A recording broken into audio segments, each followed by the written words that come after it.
Lisa. Hello, Yolanda. So today is our first conversation. We're going to be talking about menopause, the wonderful journey of menopause. I think we're going to start by reframing it.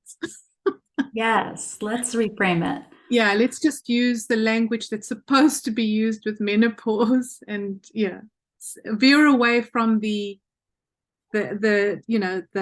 rhetoric out there, the way people tend to see menopause, and just focus more on using positive language when addressing menopause. Okay, so should we start with introductions? Sure. I'll start if you'd like. My name is Lisa Groen. I'm the founder of greencallings.com. And that website really came from a desire on my part to understand what menopause and midlife means for me. And I am of the belief that a woman's life does not peak before the age of 35. And greencallings.com is it's alluding to the callings that come in the second half of life. And I am of the belief that we experience a second spring in the second half of life. And that is a Chinese idea. And it's not found in our culture. And so my website is a creation to reflect what I believe, which is that women bloom in the second half of life. So I write a blog, and I absolutely agree with you. And as I said to you, I love that name, Green Callings. There is something very green about menopause. Like when we're going through this midlife journey, the color green, as you'll see, but I just noticed there's this pull towards green. Being out more in nature as well is just a normal transition, part of this transition, to be out in nature amongst the green. So I love it. I love that. And I love the second spring, by the way. You actually you inspired me to go down that rabbit hole. Oh, good. Spring thing, because I think, yes, it's a Chinese, Yes. right? Yeah. Yes. Okay, so a quick introduction here on my side. So I'm Yolanda McAdam. I am a astrologer and sacred mysteries teacher, sacred teacher. Yes. You can find me at yolandamcadam.com. And I've been doing this for almost 3 decades. But I really know that I only came into this in my late 30s, early 40s, for sure. I mean, I was a practicing astrologer before then, but it's only later in life that I kind of felt that, yes, this is it. This is what I'm supposed to be doing. This makes sense for me. So I agree. You just come into your own in midlife. I think some women get there earlier than others, maybe in the early 40s, others only in their 50s. And some of us late 50s. But I think it's just part of the journey, which we'll discuss in greater length now, because the journey that we're on is one from, we're moving away from ambition, which starts in your after school, literally college years, 20s, and we are moving into a period, or we transition from ambition to meaning. It's all about meaning, and you kind of just get it in your 40s and 50s on that journey. That it's not about how much more you can accumulate, all the things, and how much more you can do so much, but how you are being in the world, how you're contributing, what is the meaning of your life. Do you agree, Lisa? Oh, I completely agree with that. And I've been sort of following the research that's come out. National Geographic has an article out right now talking about how rare it is for mammals to experience menopause. You know, the long period of time that human beings have when they are no longer, female human beings, when they are no longer fertile and able to bear children. And the only other mammal that we know of are whales that also experience menopause. And what the science is looking at is the adaptive evolutionary advantage of that and why that might be. And there's something called a grandmother hypothesis, I believe, that suggests that in the whale population and also in the human population, that the grandmothers ensure the thriving and the advancement of the next generation. And so we don't personally, live in tribes. I don't live in a tribe where I am with multiple generations, but I often wonder if that doesn't hold true too for just our communities. What are we called to do to help our world in the second half of life? So it's an interesting idea, and I think it fits with what you're saying in terms of meaning. Yeah, too. I think this journey from ambition to meaning, and we can see it. If we reflect back on what we were like in our 20s, it was all really about accumulating degrees, husbands, children. Accumulation. And then in your late 30s, which actually corresponds with this whole Pluto square Pluto, when Pluto actually squares your natal Pluto, it's around the age of 37, 38, you start questioning all of this. It's because Pluto is all about power. So where are you giving your power away? Who have you been giving your power to? And you realize you've been giving all your power away to culture, other people, institutions, organizations, whoever you've been giving your blood, sweat, and tears to, and was it worth it? It usually happens around the age 37, 38. You think back. I know that, I had a bit of a epiphany at 38, 39, around that time. And that's when we actually immigrated to Canada. But anyway, that's a whole other story. But going back to what you just mentioned, because I'm obsessed with orcas. Follows me on Instagram, they'll know. I love orcas. Yes. And orcas, yes, they have menopause. Yes. There is, I think, like you say, exactly like National Geographic says, it's the whale population, but specifically orcas are the ones who have the grandmother lead their little pods along here in the Pacific. I think they've only studied the Pacific pods, because orcas actually are worldwide, but elusive. But they've managed to do great work here with the orcas here. I'm not far away from them. In the Pacific. So fascinating to me how it is the grandmothers who lead these pods. And I believe, I know, and I think that deep down we all know as women that our grandmothers used to lead too. I know that the grandmothers were the ones who were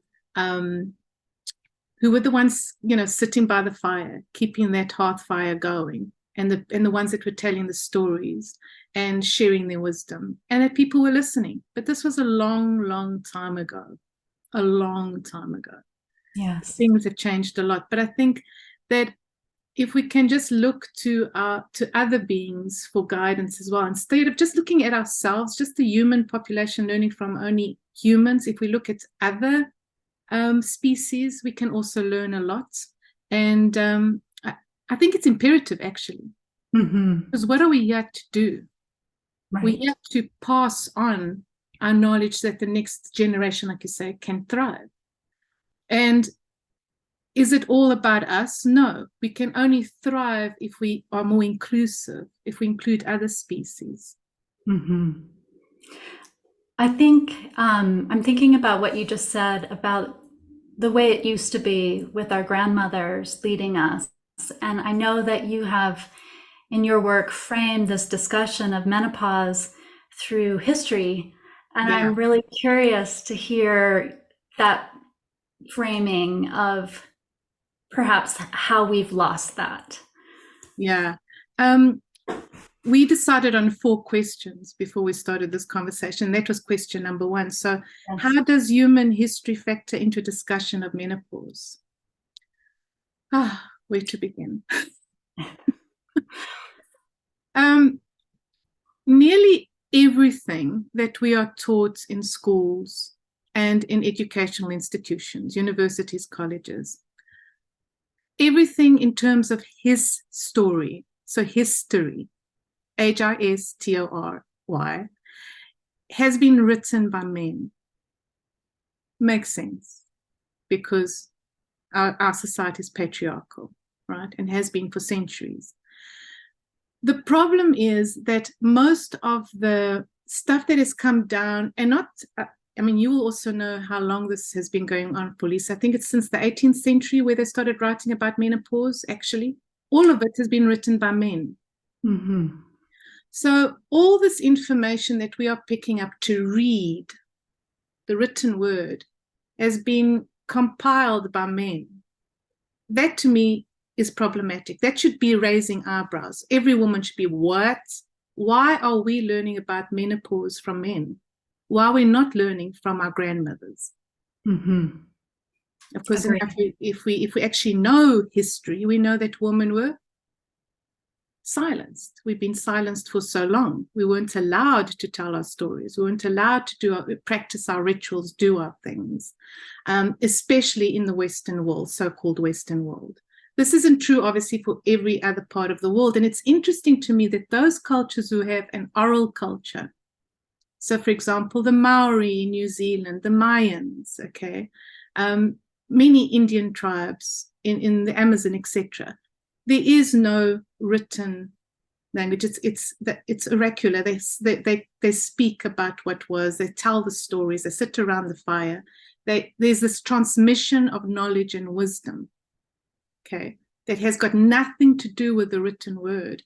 And those cultures that I've just mentioned there, by the way, don't actually struggle with menopausal symptoms.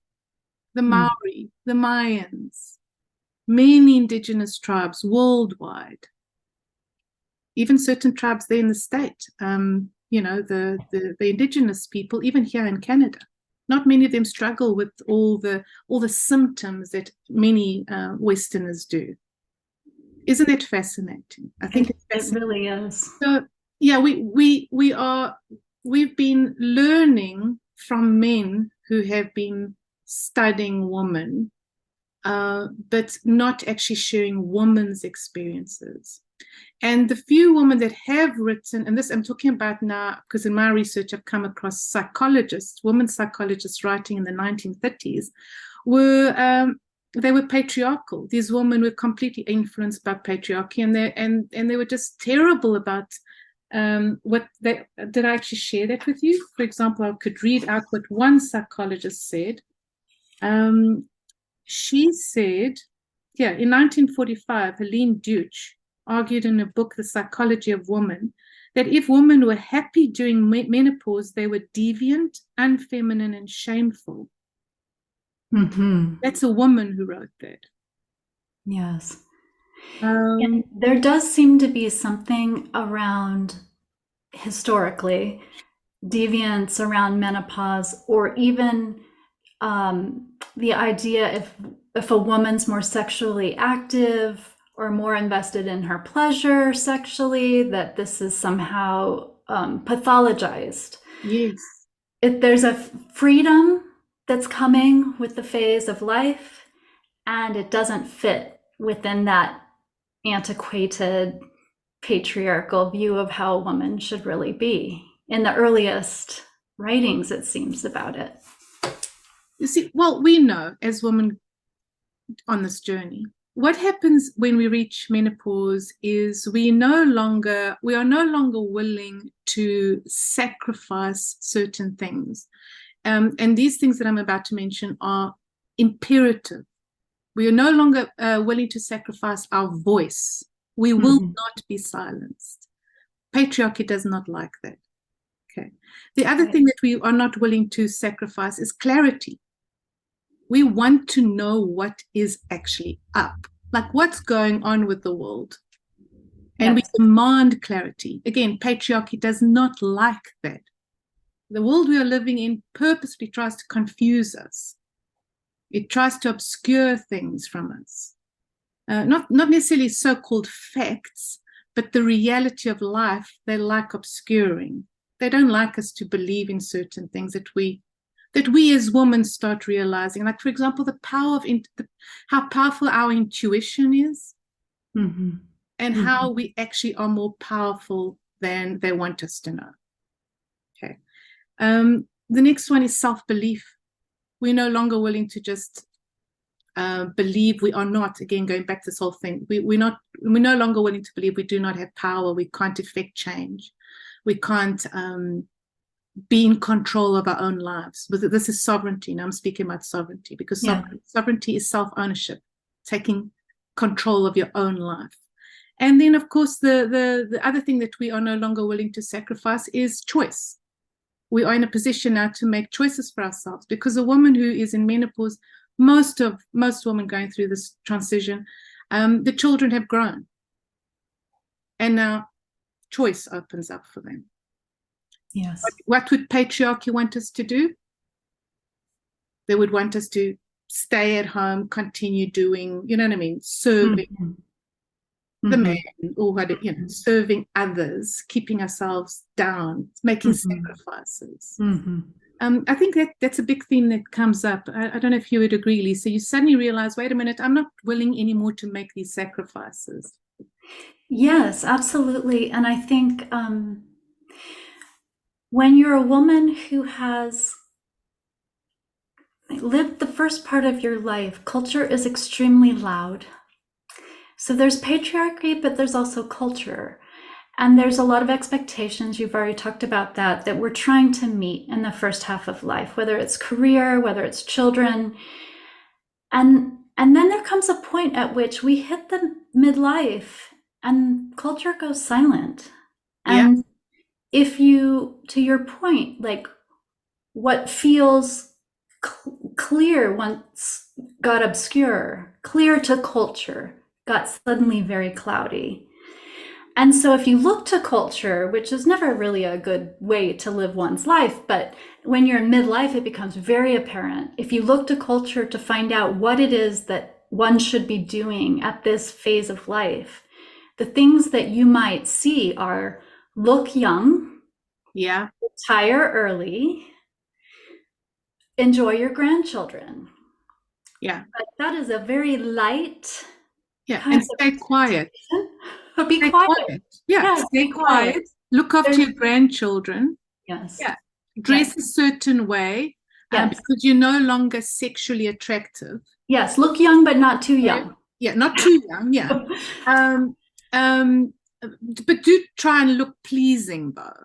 Because they don't want you looking too haggard or hag-like. God forbid you look like a witch. That's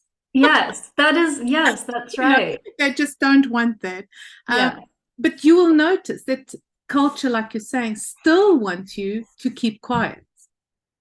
Yes, I think that's true. And if you look to culture, there are very few movies, protagonists in books, in fiction, who are midlife women, right? And so we don't even see ourselves reflected back to us. It's a very narrow view of beauty, of ability, of living, of purpose. And so this, coupled with a more patriarchal system of beliefs and just society, makes for a crisis, really, a crisis of who am I? What am I going to do? And I believe with the symptoms that many women experience in menopause, it's a kind of recalibration and initiation and turning within. In the best of situations, turning within to find out what it is that our bodies are telling us, and where is this unfinished business that we need to tend to, and who are we going to be in the second half of life? Because like you, I believe it's the most powerful part of womanhood. Being a mother is really powerful too, very important. Being a maiden has all kinds of possibility and hope. And moving into the crone years, which has another cultural kind of association with it that is unattractive or old or something like that, instead of thinking of it in that way, to think of it as crone, as in crown, as in queen, and getting back to what you're saying, which is sovereign. That is where the power is, and it's really the wisdom years, and they begin in midlife. So love it. Beautifully said. So hopefully that answered the question about history. That we need to start sharing more of our own stories. We need to start learning more from other women. Stop looking at men for the answers to what is very clearly a woman journey, a woman experience. I'm not saying that they're not doing great work. Some men are doing great work out there, especially on studying menopause. But really, we need more stories from women, and we're supposed to be learning from them. There's a reason why in perimenopause and also during menopause, women gravitate towards circle events, like they want to be in circles with women, because we know this. We intuitively know it. We're supposed to be gathering in groups of women, which is going back to that one of my first points that I made. We know things. We know that our grandmothers used to lead the circle, sit around the fire. And so we have to go back to that, back to sitting around, learning from each other, and stop being competitive with one another. Because again, this is what patriarchy has taught us, and even culture, that women are not supposed to get on, that we're supposed to be bitchy and nasty towards one another or something. It's not. Again, all of this has been purposefully seeded because this is not the way it was. We need to group together. We need to come together. And learn from each other. So hopefully, absolutely, yes. Actually, I did that. I actually went onto Amazon last night just to search how many books or memoirs, rather, by women I could find who were writing about their midlife experience, and I think I found 3. And 2 of them are not exactly what the kinds of books that I would want to read, because they were very faith-based, like very, very faith-based. I'm not going to name the faith, but it would be nice to just for women to just share the experiences without making it about a particular religious tract. Just what were you feeling? What were you experiencing? Oh, sorry for the interruption, but you said something that I need to elaborate on. You said something earlier where women realize that they, gosh, I don't know how you worded it, Lisa, but it's interesting to me that it's hot flashes that are amongst the very first thing that we experience. The very first thing usually starts in our late 30s for most women. Which is, of course, the fire element. Any heat in the body is fire. And what is fire telling you? What is fire telling you? Fire is telling you to express your fire, get your fire out. And I mean, I've noticed this in my practice. Those of us who do not become more passionate, more fiery, more fierce, suffer the most. Not a coincidence. So it's an expression of whatever it is inside that needs to come out, and so it wants to. And so if it's not expressed, then they'll feel. Is it your experience that they'll feel the subdued, controlled, and then so what happens is that they have even more hot flashes, worse experiences, and longer, prolonged. Longer. That's what I've found in my conversations. Interesting. Mine actually started pretty late, very late. I think it started when I turned 50, and I suddenly had hot flashes. And and for me, it was more night sweats. Like I experienced them mostly at night. But my temperature, I would say, my internal temperature runs much hotter now, and started really mid 40s, and I'm almost 55, and so that has not gone away. I used to be chilly younger. I'm not chilly, like just in my everyday body now anymore. But I'm sure, Lisa, you can find the corresponding action. In other words, all the fire you're running hot, you're also finding that you're running hot in your life. Yes. You're getting things done. Yes, that is true. Am I right? So you're more action oriented, you're getting things done. And also you're not you're kind of burning away through anything that is obstacle. Like I love get I out of love the way. that. Yes, I Burn love the away. idea of burning away because I do believe that the hot flashes want to burn things away. There's They something about do. that symbolically that's happening. And I love all of this interior gazing at this rather than pathologizing it because I do believe our bodies are trying to tell us things. And I have personally experienced before I have like a hot flash, which is mostly comes as night sweats at night. I understand that from listening to my own self that I will often have a stressful thought or something I need to deal with right before it happens. Like I have noticed the thought before the physical symptom. Yeah. So Again, not a coincidence. We no. live in a symbolic universe. Every single thing has a correspondence. If you're feeling heat, it means that you're supposed to be acting on something. If you're feeling cool, you're supposed to be retreating, reflecting. That's the water element, right? So we live in a very symbolic universe. Again, things that patriarchy do not want you and I to know. They want us to keep buying stuff. Mm-hmm. Okay, Yes. that's what they want us to do. Yes. Buying, keep spoiling, keep polluting. That's basically the agenda. But anyway, second question. Is menopause a universal experience, Lisa? I love what you said earlier about matriarchal cultures not experiencing symptoms at the same level that Western, and by Western I mean North American and European women seem to experience menopause. So, and I've done some research. I've had a questionnaire on my website for a couple years now that anyone is welcome to take and then have access to that data.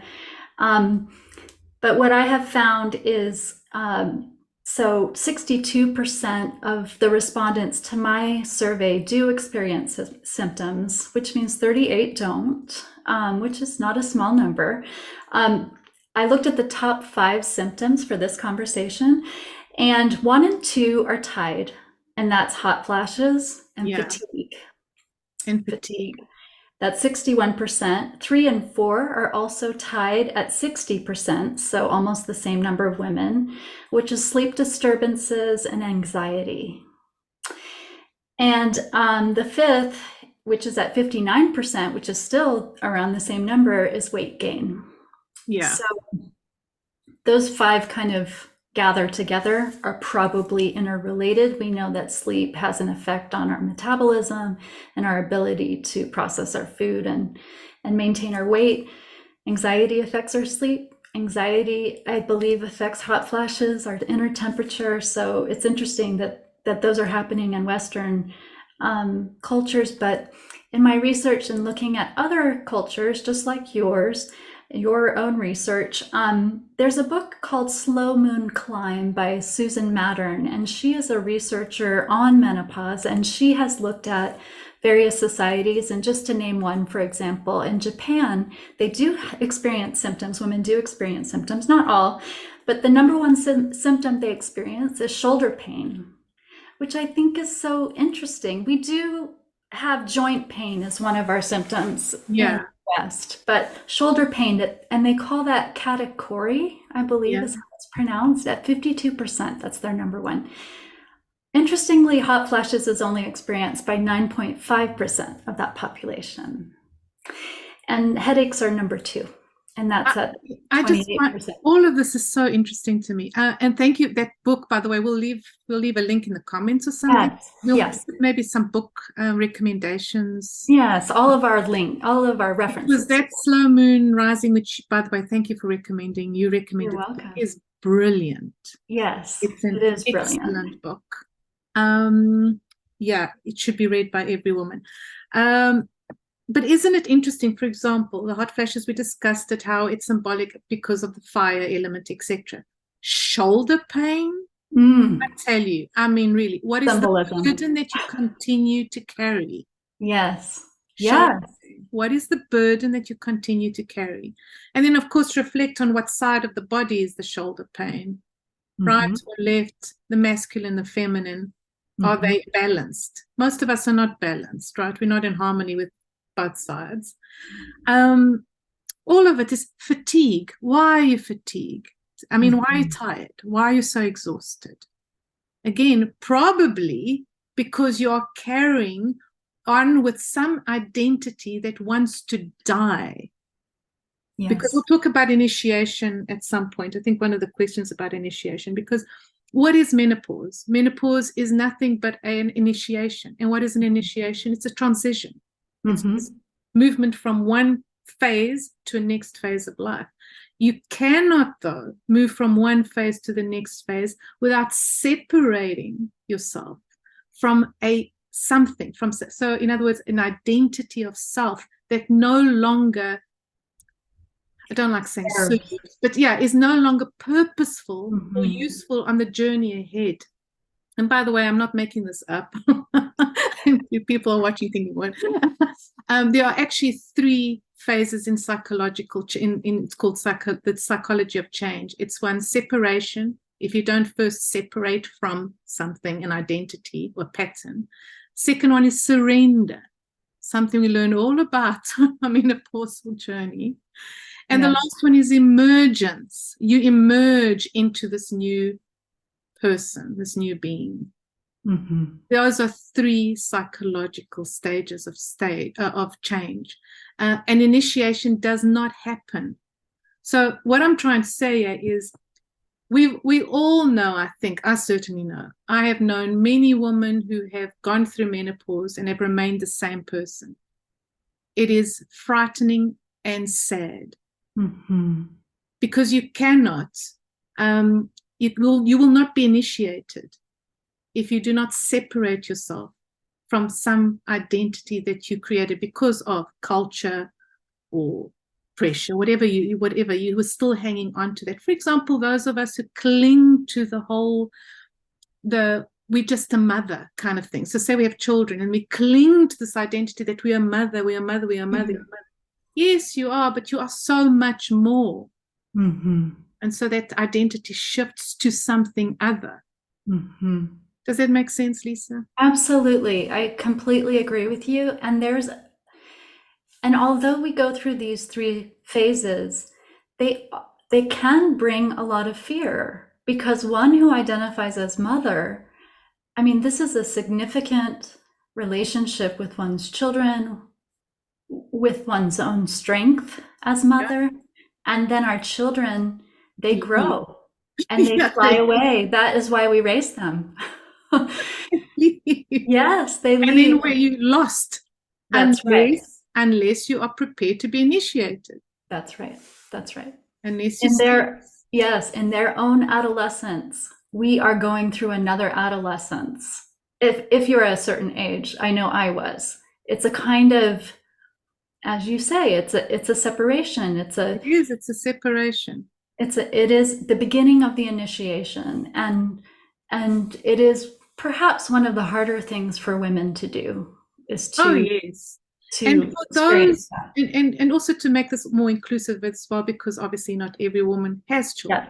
Yes. They will also understand what we're saying here, because again they'll reach menopause and realize they're no longer able to reproduce. So they might feel like they left it too late. I know many women who feel this way. Oh, oops, I was busy living life and I forgot. I left it too late. I can't have children. Again, separate from this idea that you had to have children to be a woman. You do not have to be, you are not defined as a woman because you had children. So what wants to, again, going through those phases, separation, surrender. So surrender that idea that you have to have children to be a woman. And now what is wanting to emerge? And so this whole new beautiful part of yourself, a new self, is wanting to emerge. By the way, we are made up of many selves. I don't know, for those of you who read a lot of psychology, we are made up of many selves. So if what I'm saying is like confusing, just know that you're not one self. Mm-hmm. many cells. And at any point, you can just choose to let go of one of those, one version of self, and say, okay, bye. Especially during a full moon. Hearing you, letting you go. You are Yeah. no longer purposeful. Good to know timing Yeah, too. and let something new, something more magical, wondrous emerge for the Or next even journey. or even hints of it, right? Because we Yeah. don't emerge all at once. We have inklings, and to lean into those and just explore those and let those develop over time. Because really, perimenopause to menopause is a 10-year period. That's a long time, right? We don't just come out fully formed from this phase. It takes some time, but there are hints, there are inklings, there are ways that we can lean to be more life-giving. And there are also signs that what we used to do are not as life-giving. It's good to pay attention to both. Oh, yeah. Okay, that makes me think. I love what you just said there, because that was very much a Pluto square Pluto thing. What is not life-giving here? Again, around the age of 37, 38, you get to a point where you feel like a lot of women, a lot of people, but a lot of women during their Pluto square Pluto, 37, 38 years old, start feeling like they are losers. They have failed in some way. There's a lot of sorrow and grief around that time of life. Yes. Like you didn't accomplish what you thought you would have accomplished in your 30s, and you're so behind, and Yes. everyone else is so ahead of you. They've Yes. written bestsellers. Yes. They're living, in fancy houses, driving big cars, and you are a failure. Right. Right. And a lot of these are so cultural, these All of expectations, that's cultural. these prescriptions, and these dreams that we Which have are for they your own? yes, are they your Probably not. own? Yeah, are they your own, and have you outgrown them? Likely. Yeah, Probably not. yeah. You suddenly realize this when you accept the invitation that you want. When you say yes to the initiation, it's a spiritual yes, by the way. When you say yes, I am now ready for this. I will be initiated. I'm ready for this transition. Because, like I said, not every woman accepts it. No. There's a lot of denial. There's a lot of denial. And by the way, I'm not saying you shouldn't do hormonal replacement if you need to go for it. Absolutely. But I'm right. saying a lot of women will do everything in their power to deny the existence of menopause. So they go on the whole hormone thing, and if there's a gray, they freak out. They might pluck it out. They will just deny it. More power to you. I actually have no judgment on that. I think more power to you. But for those who say yes to the initiation, you just get help. Like you were saying, Lisa, the help arrives, and it's a very spiritual thing. Kind of feel like you are not alone when you start saying yes. Do you agree? Like you absolutely. Like all these synchronicities, these beautiful things start happening in your life. The right people come into your life because spirit helps. Yes, it is the natural course of things. And like you, I am not at all judgmental about the way that we do that. Every woman is unique. And I mean, that's something that I have learned very clearly in the research that I've done, is just hearing all of the comments. Some women seem to go through it easily. Some women have a really hard time going through it. And some women don't have a hard time, where it might be a little bit difficult, but they're able to do it. Yeah, so I hope I answered your question. There was something else I had to say up there, but it kind of escaped me. Maybe brain fog, who knows? 10 days talking about this. Right, so I think third question is, if menopause is not a disease, what is it? Yeah. And that's a tongue-in-cheek question, isn't it? Because we know it's not a disease, and yet we've spoken about it. It's an initiation. It's an initiation, and yet there is this part of our culture that wants to pathologize it. And this might go back to a little bit to the history question and the science, modern science question. But as we look at, as a society, as we look at nature, at people, at animals, we have lost a holistic, a whole view of ourselves. And so in order to understand, you understand why it happened. In order to understand who we were, we broke us down into pieces and fragments and looked at this piece, and we got smaller and smaller and more specialized. And in doing so, then we look at symptoms rather than the whole person. Now, I think we have a movement, obviously, that's coming back. You know, I'm thinking of Peter Levine's work and Gabor Mate's work in terms of looking at the whole person and understanding what illness or what symptoms may be telling them. I haven't heard people talking about doing that for menopause very much.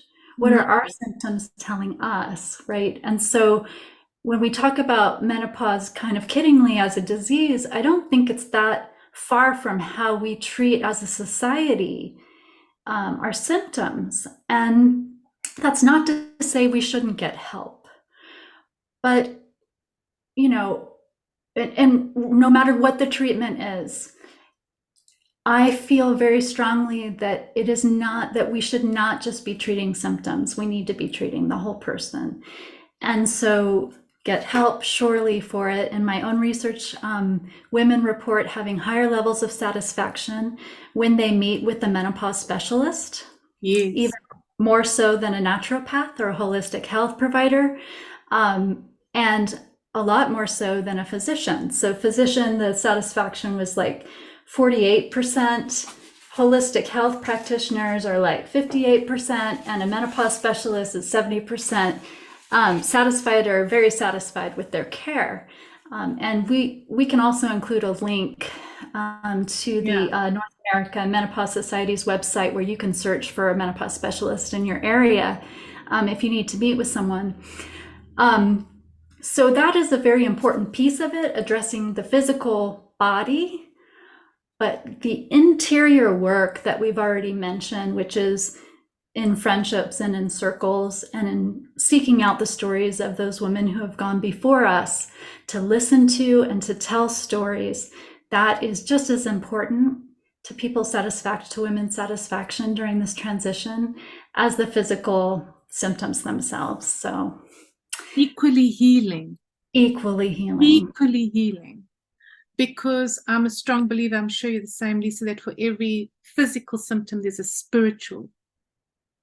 Yes. Like, yes.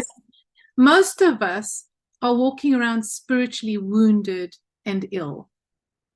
And it's the way the spirit or the soul speaks to us is by doing something to the body. Like, okay, so I'm giving an ache on this knee because you are not paying attention to this particular need that the soul is trying to get you to do something, to fulfill a purpose, your mission. You're not doing it. You're not following. So aches, pains, all kinds of things. And that's not just with menopause, that's just the way it is in general. So it's extremely healing to be amongst people who are on the same journey. Really, I keep repeating myself, extremely healing. Because just being in their presence, listening to them, and I don't know if you feel it, I always do. I always feel so much better if I was feeling a little headachy or hormonal change symptoms, woozy, dizziness, headachy, and then I just call another woman and I speak to her about it. I just feel better. I don't know if you notice, like, okay, I'm feeling better now because. And all of that requires not being in denial about where we are. Yeah. It's a temporary transition that is made so much more life-giving and easier with ease if we are in the good company of other women who are experiencing the same things. It is essential. It is essential. I just wish for every woman who's watching us, many friendships, many beautiful friendships with other women. Honestly, it's my wish for all of you. And I'll Yeah. just say this for us too. I know you have a program for midlife women. I also create circles online and in person for midlife women. And women can attend one of those, but they can also create them in their own communities. There's Yes. nothing special about creating a circle. It's just inviting friends over and having, a structure for a conversation. So, It's part of being a woman, being in circle. Go out yes, there and create a circle, but join circles as well. yes. Learn from other women. If you're a bit nervous about how you would run your circle, join our circles, take our programs. Again, we'll drop links everywhere. Yes. And then our last question for today, what advice would you give a woman entering perimenopause or struggling with the transition? So what would you say? I feel like we have already I given think we a have. lot of that Yeah. advice. Yes.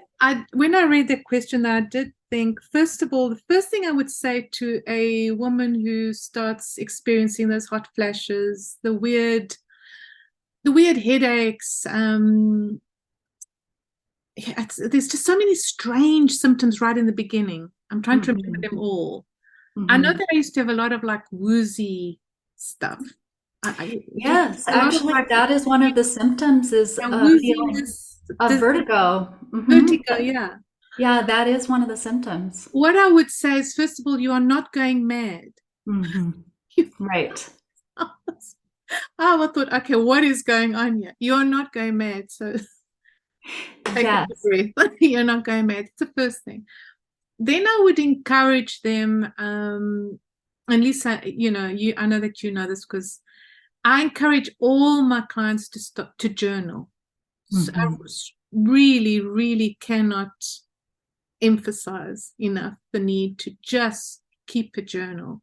And even if you're just writing one sentence a day, feeling crappy, whatever, just start keeping a journal, because the journey that you are going to undertake is going to be one of intense self-reflection. If you do not take those moments to reflect, you are not going to do so well. It's just imperative, really, that when you start this perimenopause, the symptoms when they first arrive sometime in your 30s, that you start practicing more pausing, right? The pausing part. Pause, Absolutely. meditate, Yes. reflect, journal. Because the likelihood of you not having had the time to do so is quite Yes. likely, because you've been raising children or trying to get to the top of the career ladder, whatever you've been doing. You've been so busy. So when those symptoms arrive, to me, the invitation is quite clear. It is learn to pause. Start now. Because it's a long, you're going on a journey. Yes. So start learning now to pause. Yes. That's right. I love that you just said all of that. That's absolutely right. To pause, to reflect, to listen to one's dreams. Oh, yeah. So in my mid 40s, I had a dream of Queen Elizabeth, who just came and stood and smiled at me. And it was a benevolent experience. And I remember thinking, why Queen Elizabeth? Why is she showing up in my dreams? And it wasn't till recently that I began to understand that this was the symbol of the phase I was going into. I would also say pay attention to your irritability, Yeah. to your rage, even. And it can show up in the workplace where suddenly you just have absolutely no patience for anything that's going on. None. And recognize that that lack of patience indicates something deeper.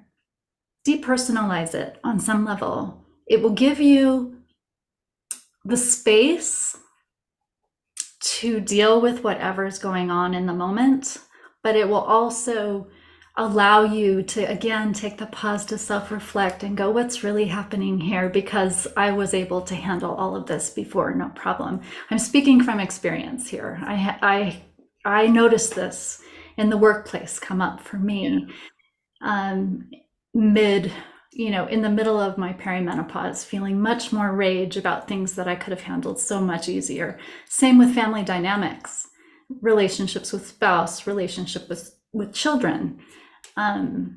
These are the areas where you begin to see a kind of discomfort.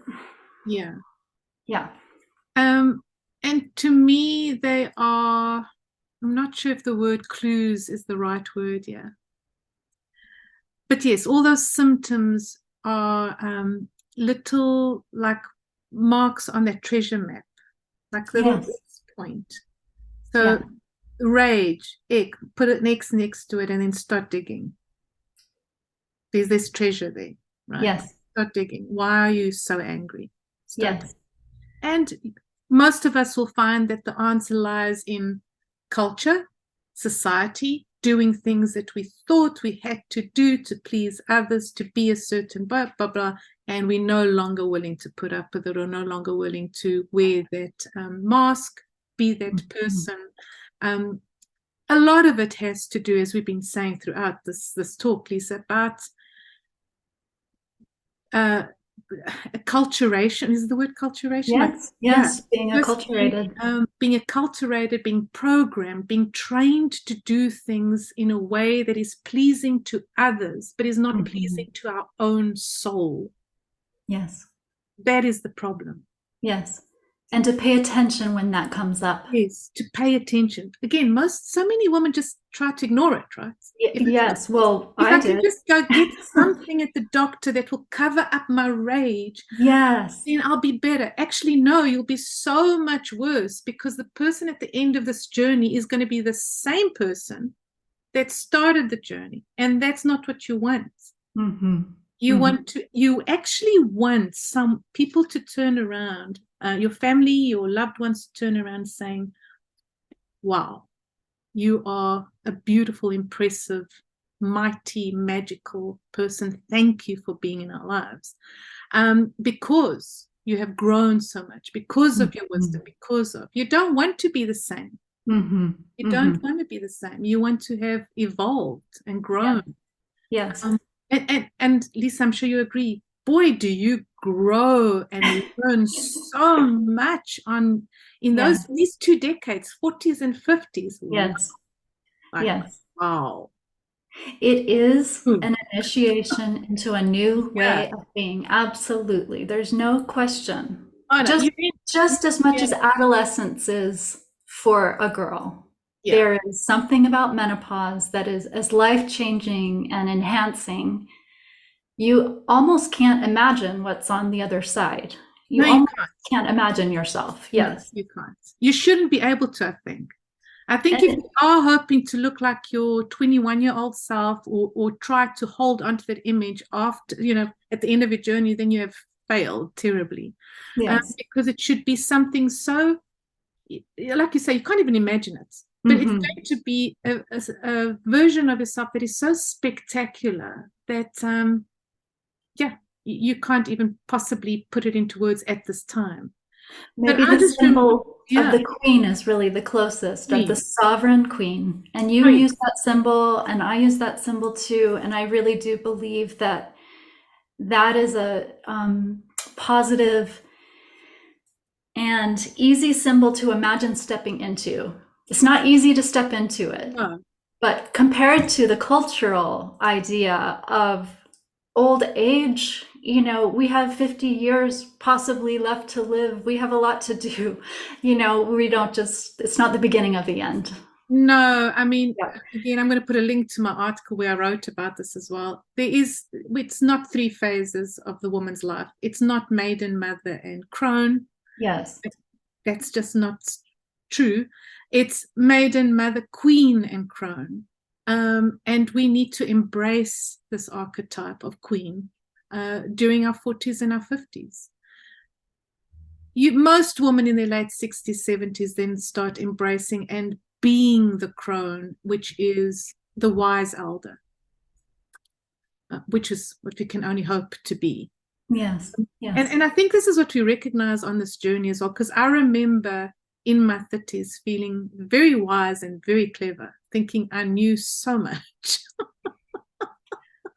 And you probably did, Yolanda. And then you hit your 40s and your 50s, you realize you know absolutely nothing. You know very little. So let's hope that by the time you get to Crone, true wisdom has settled in. And yeah. But the passage has to be there, right? Oh, yeah, And you have we to go through this. walking. Mm-hmm. Yeah. Yeah.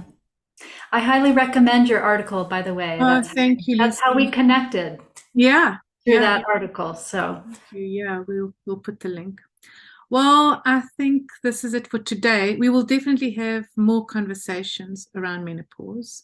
And we would love to hear from people. So please leave comments and please subscribe to our respective channels, because Lisa, you'll post this on your channel, I'll post it on mine. So please subscribe and please leave comments. And then if you have questions, yeah, please, so we can also answer questions.